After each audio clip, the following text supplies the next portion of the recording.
So today I'm going to be looking at the poem Lady Liberty by Tato Lavira, and I'm going to start at stanza 4. And the stanzas that precede this stanza are just talking about how Lady Liberty used to be, it is celebrated, but it used to mean something more than what it stands for now. So I'm just going to start at stanza 4, and we'll pick up the context from there. Lady Liberty decided to reflect on Lillian Wald's settlements, on Helen Keller's Sixth Sense, on Susan B. Anthony's suffrage movement, on Mother Cabrini's giving soul, on Harriet Tubman's stubborn pursuit of freedom. So in this stanza, there are a lot of big names in the history of America that these are people, Susan B. Anthony, Harriet Tubman, these are people that have affected great change in the history of America. And this stanza is just trying to say that Lady Liberty should reflect those people, Susan B. Anthony and Harriet Tubman, who made great changes to America historically. Stanza 5.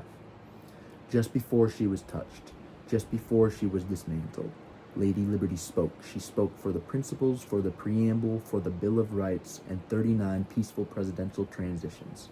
And this poem was published in 1985, but it's still very relevant today, clearly. Continue. And just before she was touched, Lady Liberty wanted to convey her own resolutions, her own bicentennial goals, so that in 2086 she would be smiling and she would be proud.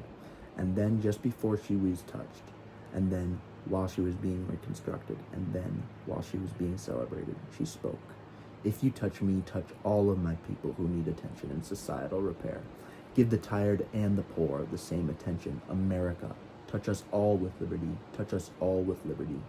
And so these two stanzas here, what's standing out to me is the first two lines of this, just before she was touched, just before she was dismantled. So this frames what's coming to follow as what Lady Liberty should be as what she was before, which is something good. Just before she was touched, she stood for the principles, the preamble. These are good things. These are things that America holds very dearly. These are very important values to Americans.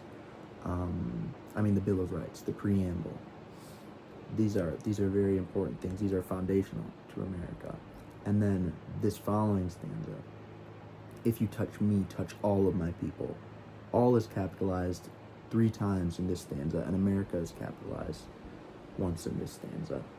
And I think the capitalization especially stands out as the author is trying to tell us that Lady Liberty needs to represent everyone in America. That's why the capitalization is here, clearly. The next stanza. Hunger abounds, our soil is plentiful, our technology advanced enough to feed the world, to feed humanity's hunger. But let's celebrate not our wealth, not our sophisticated defense, not our scientific advancements, not our intellectual adventures. Let us concentrate on our weaknesses, on our societal needs, for we will never be free if indeed freedom is subjugated to trampling upon people's needs. And I'll stop here, but I think this stanza really sums up what a lot of the poem is about. Let's not celebrate our wealth. That line, I think the author is trying to say that the Statue of Liberty is glorified as something to be celebrated, but what it should be is reflecting Susan B. Anthony's values and Harriet Tubman's values as something of great change, which is represented in this last stanza that I read.